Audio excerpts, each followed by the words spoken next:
The signal came at 3:47 inches the morning. It arrived at every satellite, every radio tower, and every screen on Earth. At the exact same moment, the world woke up to a sound it had never heard before, a voice that was not human. Dr. Una Park was already awake when her phone rang. She had been studying old transmissions at the Seoul Xenolinguistics Center, drinking cold coffee and reading reports that nobody believed. For 20 years, she had told anyone who would listen that they were not alone.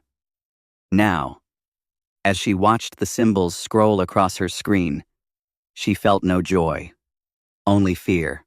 The message took her team 6 hours to translate. When they finished, Una sat in silence for a long time. Her hands were shaking. The Galactic Council had spoken. Humanity was summoned. One representative. One chance. The charges were simple. Humanity had committed crimes against universal order. The trial would take place at the Galactic Nexus. If humanity refused to send someone, the Council would consider it an admission of guilt. The punishment for guilt was not explained. Within hours, the world knew.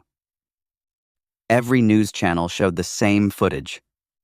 Every government held emergency meetings. People gathered in the streets, some praying, some crying, some holding signs that said things like, "We are not afraid," and "Earth first." But everyone was afraid. Everyone. In Geneva, the United Earth Council met for the first time since the Swarm War. That war had ended 15 years ago, but the memory was fresh. The collective swarm had come without warning. Billions of creatures, spreading across space like a disease, eating everything in their path. Humanity had been new to space travel then. They had only 3 colonies. The galaxy expected them to die. They did not die. The war lasted 7 years. Humanity lost millions. They lost 2 colonies. They lost friends and families and children. But they did not lose their will. When the swarm finally fell, the galaxy watched in silence. A species that had been in space for less than a century had defeated an enemy that had consumed dozens of worlds over 50,000 years. The galaxy did not celebrate with humanity. The galaxy was afraid of them. Now, Admiral Minho Kang stood before the council representatives and spoke with a voice like thunder. He was a tall man, with gray hair and scars on his face from the war. He had led the final battle against the swarm. He had watched his own son die in that fight. "We should send a fleet," he said. "We should show them that we are not animals to be judged. We are warriors. We earned our place in this galaxy with blood." The politicians disagreed.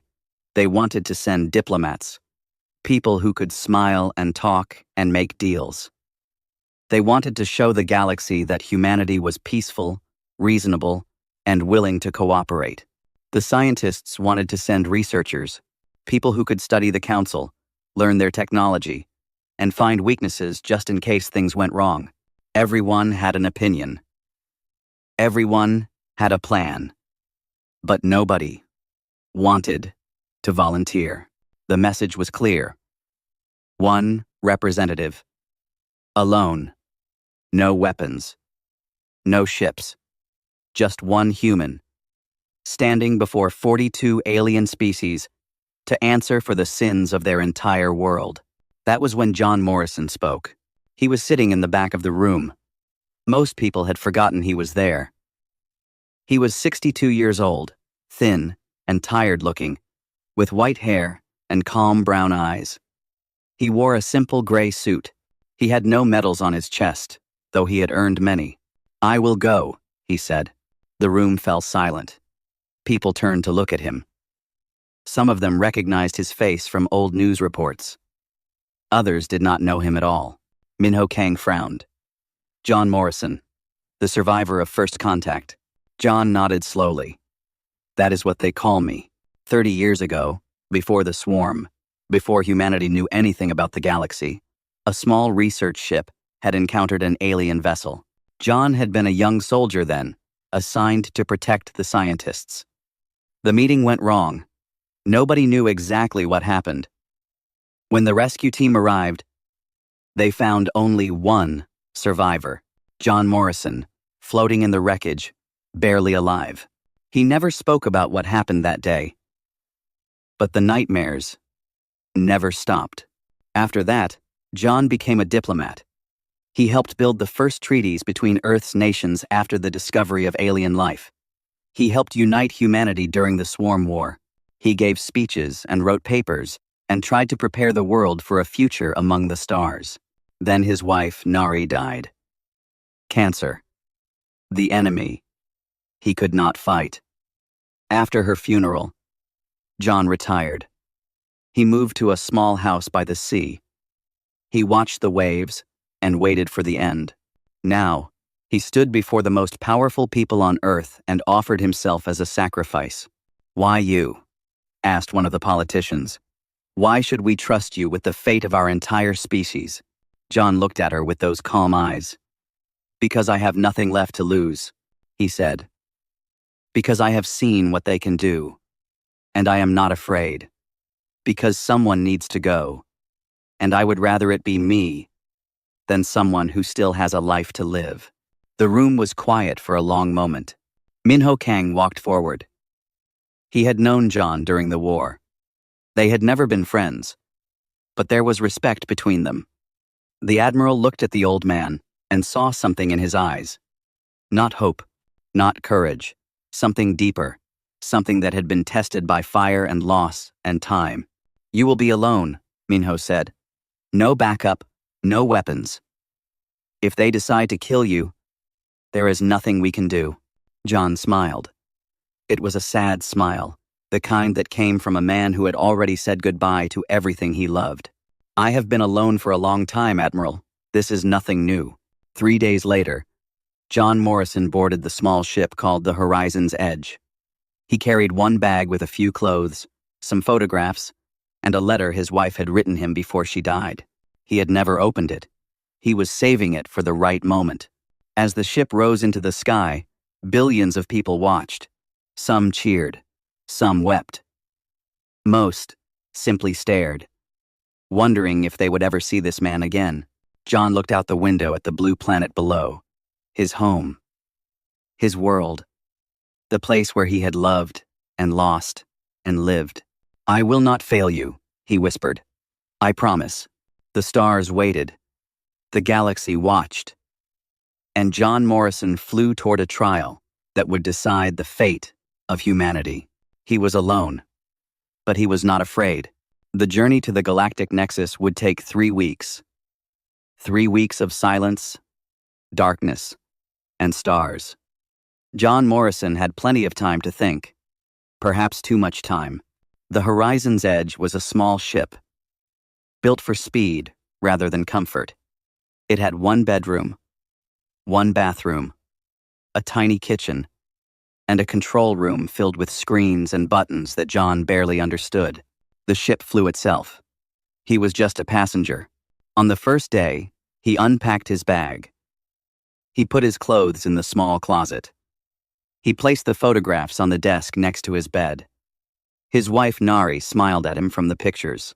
Young and beautiful, with long black hair and bright eyes. There was another photo of them together on their wedding day, standing under cherry blossoms in Seoul. And one more photo, older and faded, of John in his military uniform, standing with his unit before the first contact mission. 7 young faces. 7 friends. Only John came back. He put his wife's letter in the drawer. He still was not ready to read it. On the second day, Eun Ji-han contacted him. She was young, maybe 30 years old, with short hair and glasses that made her look like a student. But she was one of the smartest people on Earth. She had designed the translation software that the ship used. She had also volunteered to be John's support during the mission. She would monitor his journey, provide information, and keep him company across the vast distance of space. "Good morning, Ambassador," she said through the screen. Her voice was warm but professional. "How are you feeling?" John looked at the endless darkness outside his window. "Like a man flying toward his death," he said. but otherwise fine. Yoonji did not laugh. She understood that he was not entirely joking. I have prepared files on all 42 council species. Would you like to start studying? John nodded. Show me what I am walking into. Over the next several days, Yoonji taught him everything humanity knew about the Galactic Council. It was not much, but it was enough to worry him. The council had existed for over 300,000 years. It was ruled by the Veilith, an ancient species that had achieved spaceflight when humans were still living in caves. The Veilith were tall and thin, with silver skin and eyes that held no emotion. They believed themselves to be the most advanced beings in existence. They had stopped fighting wars long ago. They had stopped feeling emotions long ago. They considered such things to be signs of primitive life. The other species followed the Veilith because they had no choice. The Council controlled trade, travel, and technology across the galaxy. To go against them meant isolation and death. They do not understand us, Yoonji explained one night. They watched us fight the swarm. They saw how we sacrificed ourselves, how we kept fighting, even when victory seemed impossible. To them, this is madness. No rational species would accept such losses. John thought about the war. He thought about the young soldiers who charged into battle knowing they would not return. He thought about the mothers who sent their children to fight. He thought about his own friends, dying one by one, never giving up. They think we are dangerous, he said. Yes, Yoonji replied. They think we are animals. Violent, unpredictable, and impossible to control. The swarm was supposed to kill us. When we survived, the galaxy did not know what to do with us. So they watched and waited. And now they have decided we are too dangerous to live. Yoonji was quiet for a moment. Then she said something that John would remember for the rest of his life. Ambassador, I need to tell you something. I have analyzed the Council's communication patterns, their voting records, their history of dealing with species like us, and they have already decided. This trial is not about justice. It is about appearance. They want to show the galaxy that they gave humanity a chance before they destroy us. Thanks for watching. This for Wantu. John leaned back in his chair. Outside, the stars burned cold and distant. Millions of worlds. Billions of lives. All of them watching, waiting to see if humanity would live or die. Then why send me at all? He asked. Why not refuse? Why not fight? Because there is always a chance. Yoonji said. A small one. If you can make them see us differently, if you can change their minds, even a little, maybe that is enough. John smiled. It was the same sad smile he had worn at the council meeting on Earth. You are asking me to change the mind of a galaxy that has hated us since before we were born. Yes, Yoonji said simply. I am. John thought about his wife. Nari had always believed in miracles. She had believed that people could change, that love was stronger than hate, that hope was worth fighting for. She had believed in John even when he did not believe in himself. He reached into the drawer and touched the envelope of her letter. Still sealed. Still waiting. Tell me more about the Veilith, he said. In the second week, John began to prepare his speech. He wrote and rewrote it 100 times. He practiced in front of the mirror. He recorded himself and listened back, hating the sound of his own voice. Every version sounded wrong, weak, empty. How could words save a species? How could one man stand against 300,000 years of prejudice? On the 15th day, Yoonji called him with news. Ambassador, I have intercepted communications from the Nexus. Several species are calling for humanity's immediate destruction. They do not want a trial. They want extermination. John closed his eyes. How many? 17 species have openly demanded it. Others are undecided. Only 3 have spoken in our defense. And they are small and weak. What about the Valeth? The High Arbiter, Orith, has not stated his position. He will make the final decision. He has ruled the council for over 10,000 years. No one has ever changed his mind. Thank you for watching. We will not buy the 64-3. John looked at his photographs, at Nari's smile, at his dead friends, at the life he had lived and lost. Then I will be the first, he said. On the final day of the journey, John sat alone in the control room. The Galactic Nexus appeared on the screen. It was enormous. A structure the size of a small moon, glowing with lights from a million windows. Ships flew around it, like insects around a flame. This was the center of the galaxy, the heart of civilization, the place where humanity's fate would be decided. John put on his suit. Simple and gray, the same one he had worn to Nari's funeral. He combed his hair. He looked at himself in the mirror. An old man. Tired. Alone. Carrying the hopes of 8 billion people on his shoulders. He thought about what Yunji had said. They have already decided. This trial is a formality before extermination. John reached into the drawer and took out his wife's letter. He held it in his hands for a long moment. Then he put it in his pocket. Still sealed. Not yet, he whispered. But soon. The ship began its descent toward the Nexus. John Morrison took a deep breath and stood tall. The galaxy was waiting. And he had a promise to keep. The doors of the horizon's edge opened, and John Morrison stepped onto the Galactic Nexus for the first time. The air was cold and thin, filled with strange smells that made his nose burn. The gravity was slightly wrong, making each step feel heavy and uncertain. But John kept walking. He had no choice. 4 guards waited for him at the docking bay. They were Velkari, a reptilian species with green scales and yellow eyes. Each one stood 3 meters tall and carried weapons that John did not recognize. They did not speak. They did not need to.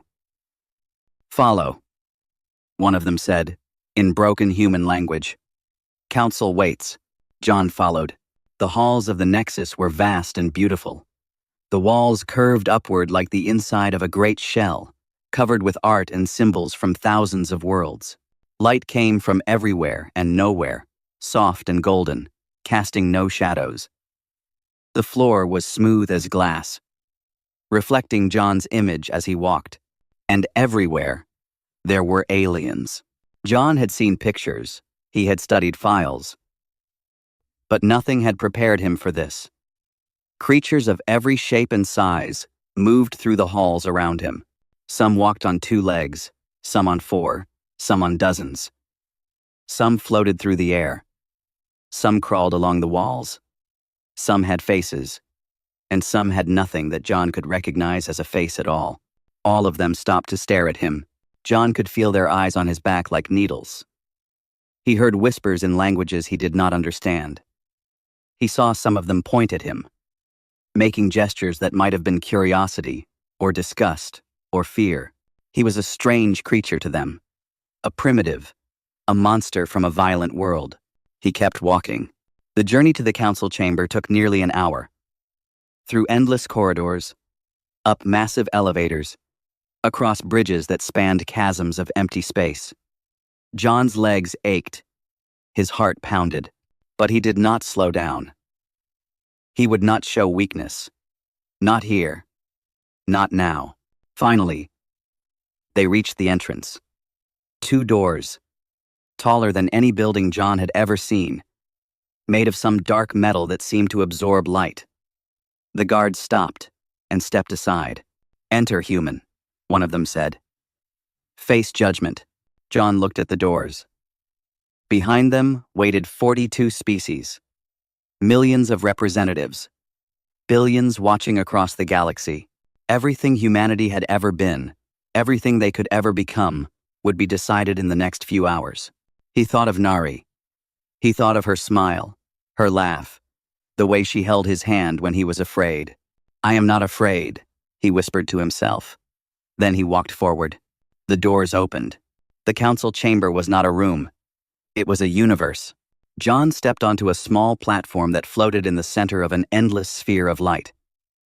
Above him, below him, in every direction, there were seats, millions of seats, rising into infinity, filled with representatives from every corner of the galaxy.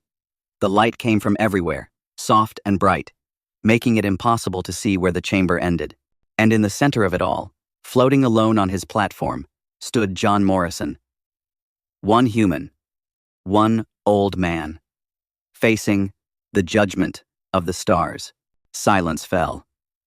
A silence so deep that John could hear his own heartbeat. Every eye in the chamber was on him. Every mind was focused on him. He had never felt so small. Then a voice spoke. "The accused will stand before the arbiter." Another platform floated down from above. On it sat a single figure. The High Arbiter Orith. John had seen pictures of the Valeth, but Orith was different. He was ancient. His silver skin was thin as paper, stretched over bones that seemed too delicate to support any weight. His eyes were enormous. Dark pools that held no light, no warmth, no mercy. He wore robes of white and gold, and his long fingers rested on a staff that glowed with soft blue light. He was 10,000 years old. He had judged countless species. He had decided who would live and who would die since before human civilization existed. Now, he looked at John Morrison with those empty eyes. "Human," Orith said. His voice was soft but carried through the entire chamber. "You have been summoned to answer for the crimes of your species. Do you understand the charges against you?" John stood straight. "I do not," he said. "Please explain them to me." A murmur ran through the chamber. Some of the representatives shifted in their seats. Orith's expression did not change. "Very well," the arbiter said. He raised his staff, and images appeared in the air around them. Images of war, images of death, images of human soldiers fighting against the collective swarm. "Charge 1, Orith said. "Your species engaged in war against the collective swarm and achieved victory. No species has defeated the swarm in 50,000 years. You did so through methods that the Council considers unacceptable. Mass sacrifice, desperate tactics, a refusal to surrender, even when defeat was certain." John watched the images. He saw faces he recognized, friends who had died, brothers and sisters in arms. They had not fought because they wanted to. They had fought because they had no choice. "Charge 2, Orith continued. "Your species has expanded across 17 worlds in less than 200 years. This rate of growth is unprecedented. It suggests aggression, ambition, and a desire for conquest that threatens the stability of the galaxy. More images, human colonies on distant planets. Cities growing, spreading, reaching toward the stars. Children playing in parks on worlds their grandparents had never imagined. "Charge 3, Orith said. "Your species has refused integration into the Galactic Council. You have developed your own technology, your own culture, your own way of life. You have rejected our guidance and our wisdom. You have chosen to remain separate, independent, and unpredictable. Same have rise and wise." The images faded. Orith looked down at John with those ancient, empty eyes. "These are the charges against your species, human. The Council will now hear arguments from those who wish to speak." One by one, representatives rose to condemn humanity. A creature like a giant insect spoke of how humans had spread like a disease, infecting worlds that should have remained pure. A being of pure energy described humanity as a virus that needed to be eliminated before it infected the rest of the galaxy. A massive creature with tentacles and too many eyes called for immediate sterilization of Earth before it was too late. John listened to it all. He did not interrupt. He did not argue. He simply stood there, an old man in a gray suit, letting the hatred wash over him like waves against a rock. Finally, the speakers finished.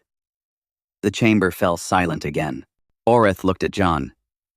"Human," he said. You have heard the charges. You have heard the testimony against your species. Do you wish to speak in your defense? John looked up at the endless rows of faces above him. Millions of beings who had already decided that humanity should die. He could feel their hatred, their fear, their contempt. They did not see him as a person. They saw him as a monster. He took a deep breath. I do wish to speak, he said. But first, I have a request. Orith's eyes narrowed slightly. What request? I wish to show you something, John said. Not words, not arguments, just images. Moments from my world that I believe you need to see. The chamber erupted in noise. Representatives shouted, some in anger, some in confusion. Orith raised his staff, and silence fell again. This is irregular, the arbiter said. I understand, John said. But words are not enough. You have seen images of our wars, our expansion, our violence. Let me show you something else, something you have not seen. Then you can judge. Orith was silent for a long moment. His dark eyes studied John's face, searching for something. Finally, he nodded. Very well, human. Show us what you believe we need to see. But know this. If your images are found to be manipulation or deception, it will only confirm what we already believe about your species. John nodded. I understand. He reached into his pocket and pulled out a small device. Unji had given it to him before he left Earth. It contained everything he needed. Thank you, John said. Now let me show you who we really are. John Morrison pressed the button on the small device in his hand. The air around him flickered and changed. The images of war and destruction that Orith had shown faded away. In their place, something new appeared. A little girl. She sat in a dark room made of concrete and metal. A bomb shelter, deep underground, built during the Swarm War. The walls shook with distant explosions. Dust fell from the ceiling. Somewhere above her, humanity was fighting for its survival. But the girl was not crying. She was not screaming. She was drawing. She sat at a small table with paper and colored pencils, her tiny hands moving carefully, creating something beautiful in the middle of chaos.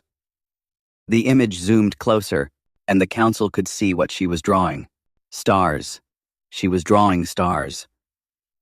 Bright and colorful, scattered across the paper like dreams. Her name is Sujin, John said. His voice was quiet but clear. She was 7 years old when this image was recorded. Her parents were both soldiers. Her father died in the first year of the war. Her mother was fighting somewhere above, trying to protect the city. The chamber was silent. Millions of eyes watched the little girl draw her stars. Sujin did not know if she would survive the night. John continued. She did not know if her mother would come back. She did not know if humanity would win or lose. But she drew stars anyway. Because even in the darkest moment, she still believed in light. The image changed. A man stood in a field of red dirt. Mars. Colony 7. The planet's surface stretched behind him, empty and harsh. Nothing but rocks and dust for thousands of kilometers. The man was old, his face burned by the sun and wind, his hands rough from years of work. He held a small plant in his hands, its green leaves a tiny spot of life in the endless red. His name is Tejo, John said. He was a farmer. He came to Mars with the second wave of colonists, 50 years ago. He wanted to grow food in a place where nothing had ever grown. The image showed Tejo kneeling in the dirt, planting seeds with careful hands. Behind him, a small greenhouse stood broken and damaged. The third failed harvest. The third time, everything he had built was destroyed by the harsh environment. The colony leaders told him to give up, John said. They said Mars would never be a place for life. They said he was wasting his time. But Tejo refused. He kept planting. He kept trying. Because he believed that someday, somehow, his grandchildren would eat fruit grown on this world. The image changed again. A battlefield. Smoke and fire everywhere. Bodies on the ground. Some human. Some alien. In the middle of the chaos, a woman ran forward. She wore a white armband with a red cross.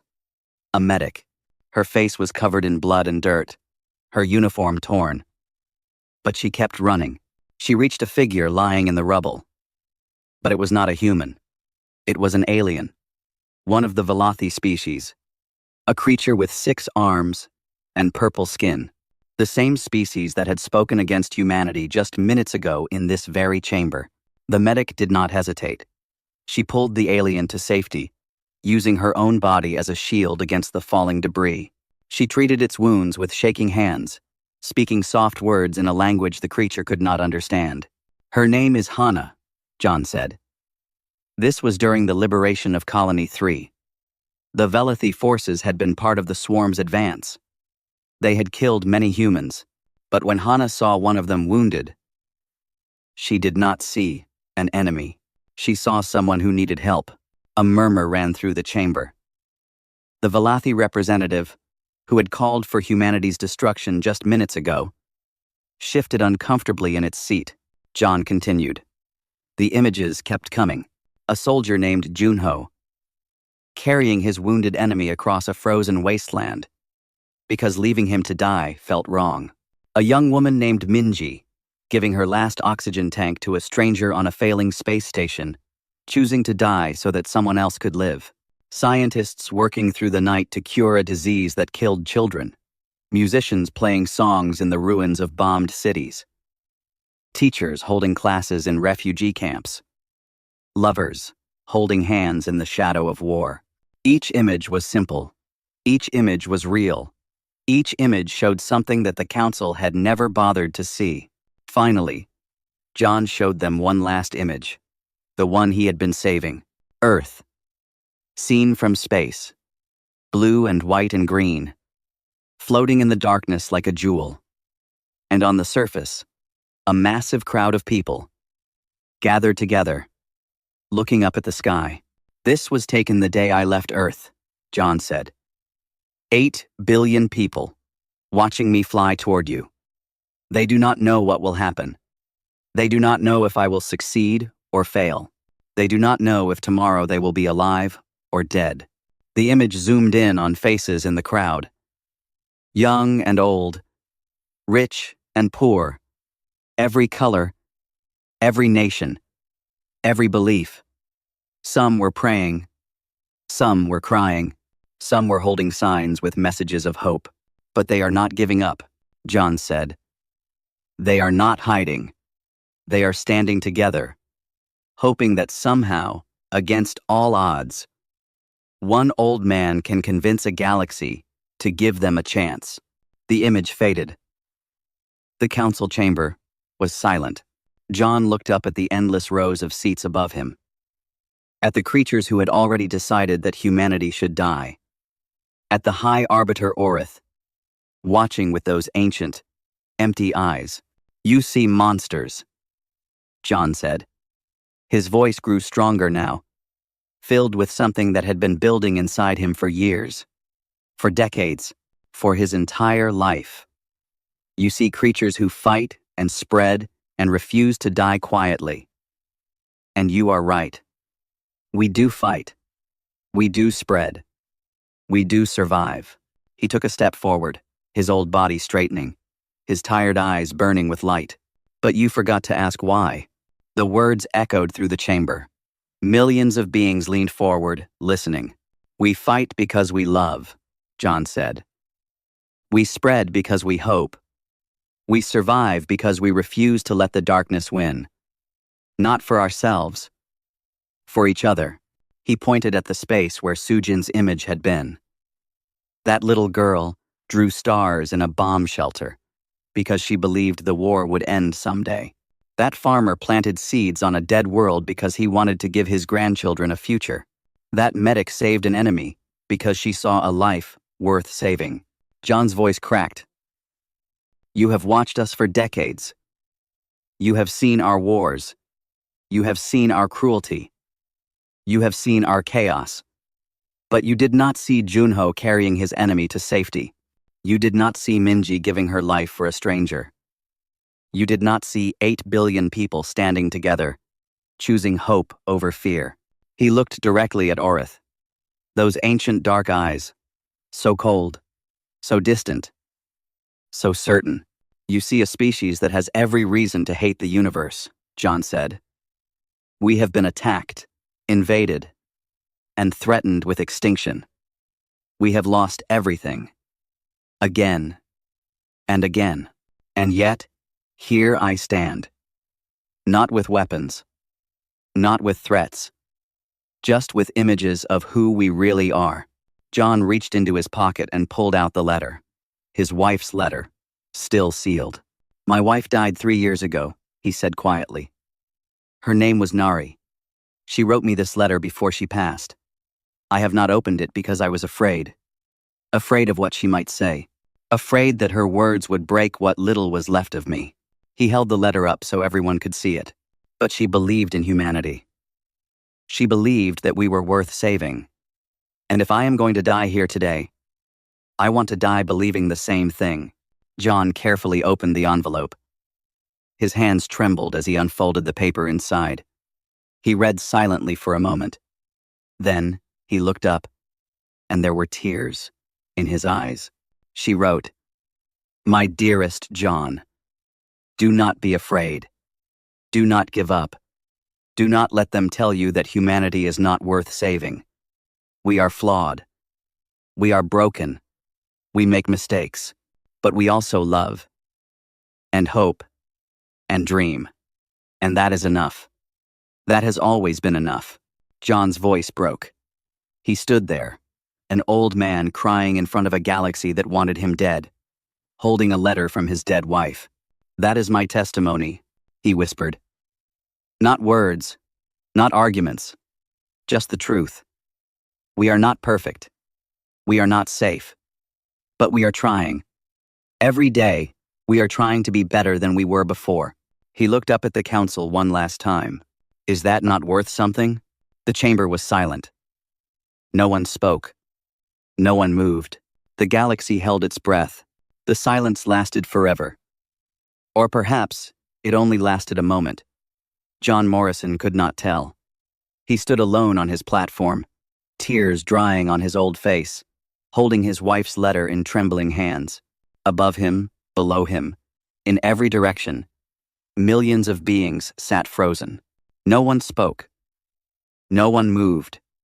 The galaxy itself seemed to have stopped. John could feel his heart beating. Slow and heavy, like the drums of a funeral march. He had said everything he could say.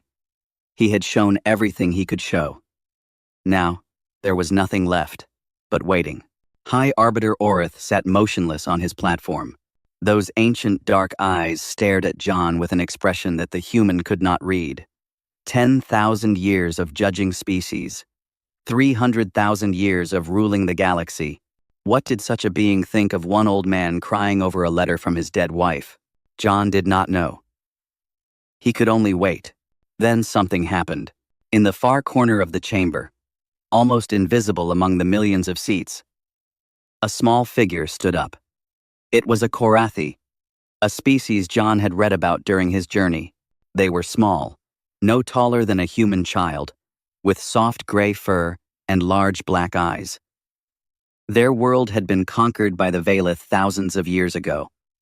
They had no voice in the council. They had no power. They were barely noticed. But this one, Korathi, stood up, and the chamber fell even more silent. The creature raised one tiny hand. Its voice was soft, barely above a whisper. But in the perfect quiet of the chamber, everyone heard it. Witnessed, the Korathi said. The word echoed through the chamber. John did not understand it at first. He looked at the small creature standing alone among giants, speaking a single word that seemed to carry the weight of worlds. Then another stood.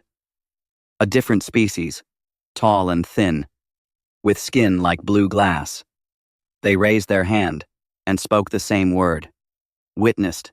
Then another, and another, and another. John watched in confusion as more and more beings rose to their feet. Species he had never seen before. Species that had been silent during the entire trial. Species that had no reason to care about humanity's fate. One by one, they stood and spoke that single word.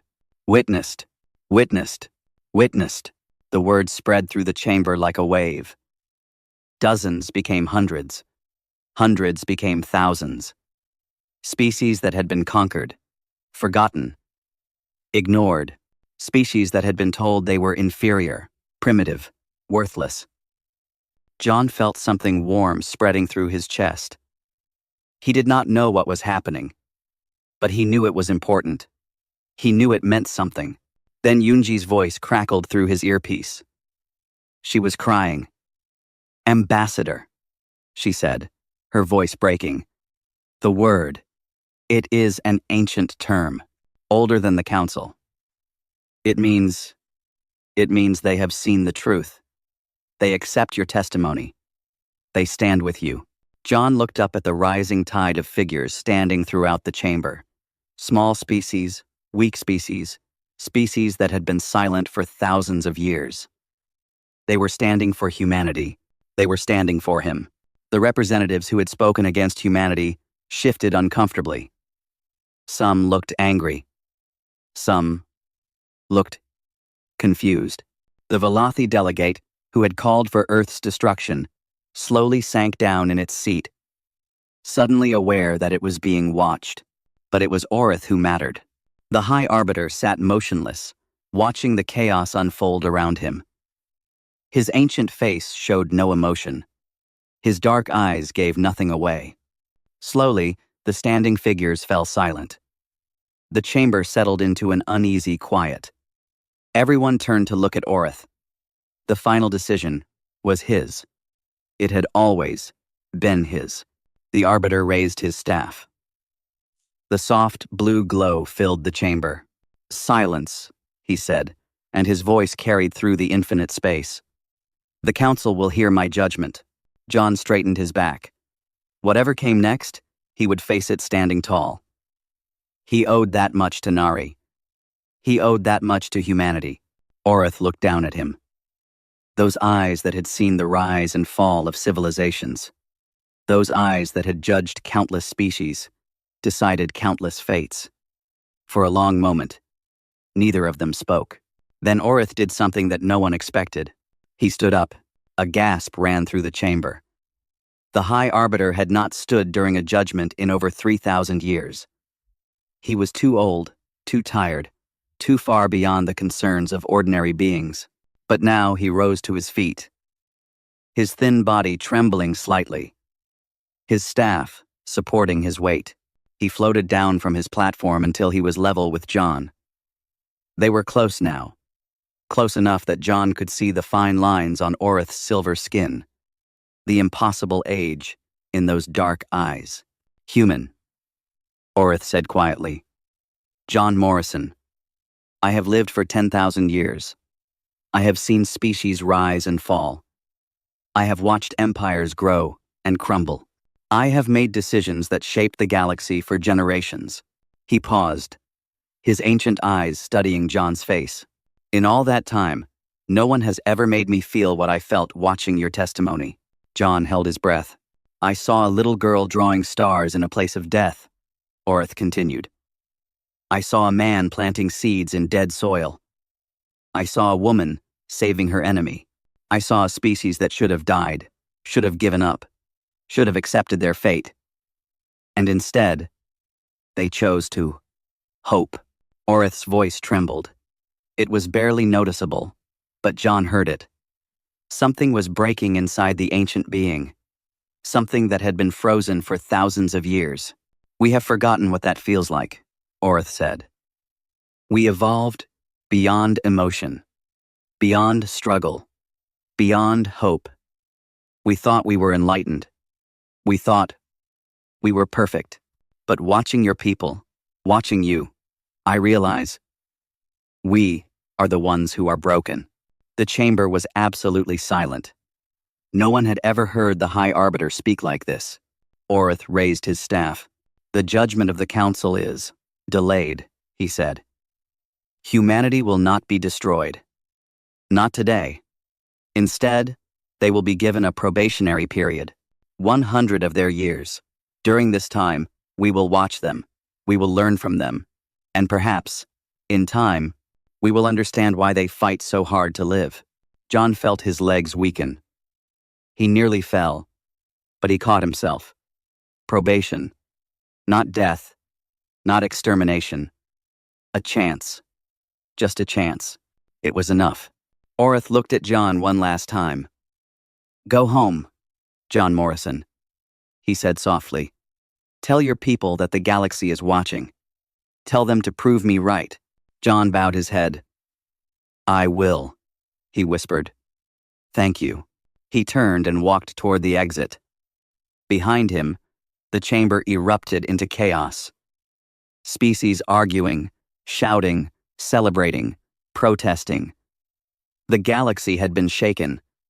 Nothing would ever be the same. But John did not look back. He walked through the endless halls of the Nexus, past the aliens who now looked at him with different eyes. Not contempt. Not fear. Something else. Something like curiosity. Something like wonder. 3 weeks later, John Morrison returned to Earth. The crowds were even bigger than before. Billions of people, watching the sky, waiting for news. When his ship broke through the clouds, a sound rose up from the planet below. Cheering. Crying. The sound of 8 billion people realizing that they would live to see another day. John landed in Seoul, the city where he and Nari had been married. He walked through streets filled with people who wanted to touch him, thank him, tell him what he meant to them. But he did not stop. He had somewhere to be. He found her grave as the sun was setting. A simple stone with her name carved into it. Nari Morrison. Beloved wife. Dreamer of stars. John knelt in the grass and placed his hand on the cold stone. I did it, he whispered. I kept my promise. They listened. They actually listened. He pulled out her letter, now worn and soft from being carried against his heart for weeks. He read her words again, even though he had memorized them by now. Do not be afraid. Do not give up. We are flawed. We are broken. We make mistakes, but we also love, and hope, and dream. And that is enough. John closed his eyes. Tears fell down his face, but he was smiling. You were right, Nari, he said. It was enough. It has always been enough. Far away, on the Galactic Nexus, High Arbiter Orith sat alone in his chamber. He had dismissed everyone else hours ago. Now, he sat in the darkness, watching recorded images on a small screen. A little girl drawing stars, a farmer planting seeds, a medic saving her enemy, a species that refused to give up. For the first time in over 300,000 years, Oreth felt something. A warmth in his chest, a tightness in his throat, a wetness in his eyes. He was weeping. He did not know how to name the feeling. It had been so long since he had felt anything at all. But as he watched the images of humanity, over and over again, he began to understand hope. The word came to him from ancient memories, from a time before the Council, before the Empire, before he had forgotten what it meant to be alive. Hope. The galaxy had been waiting for something. For thousands of years, species had risen and fallen, conquered and been conquered, lived and died. But nothing had changed. Nothing had grown. The universe had become cold and still, waiting for something to wake it up. And now, from a small blue planet on the edge of the galaxy, that something had arrived. Orith turned off the screen. He sat in the darkness for a long time, thinking about what he had seen, thinking about what it meant. Then, slowly, he smiled. The galaxy would never be the same. And for the first time in 10,000 years, Orith was glad to be alive to see it. On Earth, John Morrison sat by his wife's grave until the stars came out. He looked up at the sky. at the millions of lights burning in the darkness. Somewhere out there, the galaxy was watching. Somewhere out there, the future was waiting.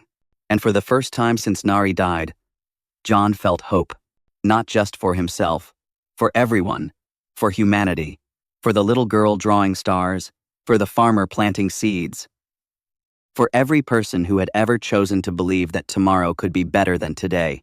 It was enough. It had always been enough.